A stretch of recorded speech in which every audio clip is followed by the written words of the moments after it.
Every data point, Rod, that we look at internally suggests that we are best in class, but we don't best is not a class. Yes, we're the best. Sorry. Best in a class of one. Wow, the audacity. And so where specifically will you be in terms of you're capital next. requirement? Next. Boring bonehead questions are not cool. Next. Wow, he just nexted an analyst. This has never happened in the history of conference calls. I mean, I think that if people are concerned about volatility, they should definitely not buy our stock. I am not here to convince you to buy our stock. Do not buy it if volatility is scary. He's dropping some serious truth bombs here. That's a very bold move, and it may very well backfire on him, and it's going to scare off a lot of investors. What percentage have actually taken the step to configure? We're going to go to YouTube.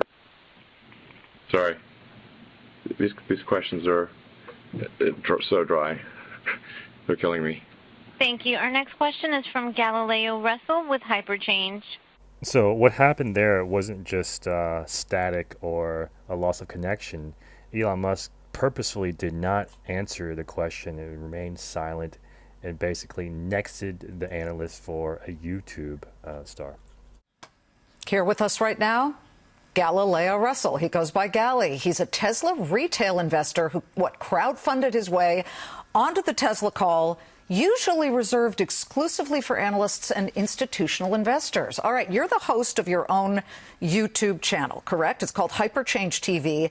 First, how did this come about that you then not only got to ask one question, you were on for 20 minutes asking questions of Elon?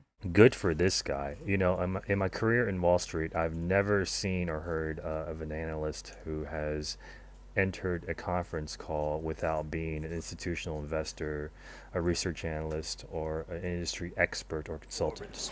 This was the best call I've heard in a long time. Let me tell you why. Okay. First, everyone wants to cut off Tony Sacconaghi. He is Mr. Negative. Most of the CEOs that I talk to say, that guy. All he does is talk negatively. So he went negative. Elon Musk had it. I like that. Secondly, how about this, Jim? We have no interest in satisfying the desires of day traders. I couldn't care less. Please sell our stock. Don't buy it. Jim Cramer's so worked up here. It's great. He loves this call. He loves Elon Musk, and I'd have to agree with him. How good is that? That is the truth. And then finally, he says about the individual investors, he says it to Galileo, not to Copernicus, not to Einstein, but a guy actually named Galileo on the call. He goes, I think if people are concerned about volatility, they should definitely not buy our stock. I'm not here to convince you to buy our stock. Do not buy it if volatility is scary. Amen. Isn't that exactly what we want? I mean, if I were Elon Musk, I would have done the exact same thing. Knowing Cramer and his wild tendencies, I'd have to agree here. I can't figure out whether you're being sarcastic or not, and that's a first for me. No, I'm not being sarcastic. These are all the things that should be said. If you own this, if you're a hedge fund, get the hell out of my stock. If you don't like volatility, get the hell out of my stock. Yeah, but too bad hedge funds and institutional investors own a lot of Tesla. Retail investors just don't have the buying power to compete with hedge funds and institutional investors.